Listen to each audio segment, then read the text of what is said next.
देश विदेश की सच्ची खबर सच के साथ। आप देख रहे हैं national India news. Kashi Hindu विश्वविद्यालय के मुक्ताकाशीय मंच पुलिया प्रसंग द्वारा संत रविदास की 647वीं जयंती पर रविदास राग से राज तक विषय पर एक संवाद आयोजन किया गया, जिसमें उनके सामाजिक संघर्षों के साथ उनके कवि रूप का स्मरण करते हुए उन्हें श्रद्धांजलि अर्पित की। मुख्य वक्ता के रूप में बोलते हुए प्रतिष्ठित समालोचक प्रोफेसर कमलेश वर्मा ने कहा कि भक्ति में शामिल राग ही धर्म व रचनाकार को महत्वपूर्ण बनाता है। रविदास के यहाँ राज की जगह राग का मूल्य है। जहाँ भी रचनाकार राग को छोड़ता है वहाँ कलुष पैदा होता है। कवि राग की ताकत हमेशा जन समाज को प्रभावित करती है। हमारी आत्मा पर, हमारे समाज पर इन भक्त कवियों के राग का प्रभाव हमेशा रहता है। साहित्य भी जनता तक पहुँचे बिना बहुत दिनों तक जीवित नहीं रह सकता। कवि अपने राग के माध्यम से जन समाज तक पहुँचते हैं और उसी राग का प्रभाव है कि आज भी रविदास जनता को प्रभावित कर रहे हैं। इस अवसर पर अध्यक्षता कर रहे वरिष्ठ साहित्यकार प्रकाश शुक्ल ने कहा कि रविदास में राग तत्व बहुत प्रभावी है, जिसका स्वर बहुत ही उदात्त है। रविदास के यहाँ राग तत्व की स्थापना तथा राज तत्व की अवमानना है। रविदास के राग तत्व के भीतर की राज तत्व के सूत्र छिपे हैं, जिसका एक प्रमाण बेगमपुरा की अवधारणा है। रविदास ने राग तत्व के सम्मुख राज तत्व को मानवीकृत करने की कोशिश की है। प्रोफेसर शुक्ल ने कहा कि रविदास त्याग की सामाजिकता के रचनाकार हैं, जिसमें से वे सबसे पहले अपने व्यक्तित्व को त्याग से जोड़ते हुए परिवर्तित करते हैं तथा उसी के माध्यम से पूरे समाज से बदलने का आग्रह करते हैं। उन्होंने कहा कि आधुनिक काल में गांधी जिस राज को मानवीकृत करने की बात करते हैं, उन पर सीधा प्रभाव रविदास का ही है। रविदास में राज तत्व उत्तम काव्य ध्वनि के रूप में विद्यमान है। उनके कविता के भीतर जो अंतर्निहित शब्द या ध्वनि है, वह पूरे तरीके से मनुष्य के आभा मंडल को रचने की कोशिश करती है।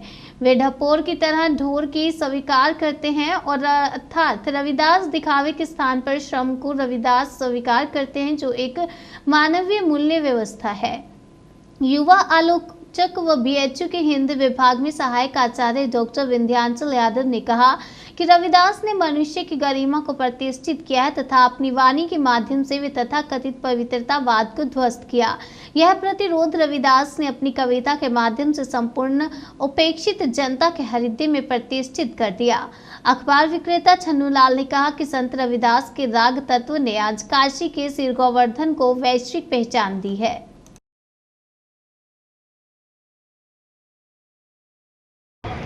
मैं प्रोफेसर श्री प्रकाश शुक्ल हूँ। काशी हिंदू विश्वविद्यालय के हिंदी विभाग में आचार्य के पद पर कार्यरत हूँ और भोजपुर अध्ययन केंद्र काशी हिंदू विश्वविद्यालय के स्वामी। आज किस तरह का ये था कार्यक्रम और क्या था? असल में ये रविदास जयंती है आज, और 15वीं सदी के महान संत कवि रविदास की 647वीं जयंती है, जिसके अवसर पर रविदास के जन्म स्थान श्री गोवर्धन में लक्खी मेले का आयोजन किया गया है। और मैं इस मेले में पिछले 14 वर्ष से नियमित आ रहा हूँ और इसे देख रहा हूँ, और मैं बहुत ही प्रफुल्लित हूँ आप सबसे यह साझा करते हुए कि इस 14 वर्ष में जो मैंने देखा है, न केवल रविदास जी की कविताई को लेकर के, इस मंदिर को लेकर जनता में उत्साह बढ़ा है, बल्कि शासन का भी सहयोग लगातार बढ़ता गया है। और यही कारण है कि जैसे नागनथैया का मेला है, नाटी दिल्ली का भरत मिलाप है, वैसे ही श्री गोवर्धन का यह मेला भी काशी के लक्खी मेले में शुमार हो गया है। इस पे क्या गहन चर्चा हुई, क्या विचार विमर्श हुआ? असल में रविदास जी 15वीं सदी के ऐसे महान संत हैं जिनके कारण आधुनिक समय और समाज में काशी की वैश्विक पहचान बनी है। अब आप इस बात को समझ सकते हैं कि आज काशी को जो दुनिया में जाना जा रहा है जिन तमाम वजहों से, उसमें एक बड़ी वजह संत रविदास है।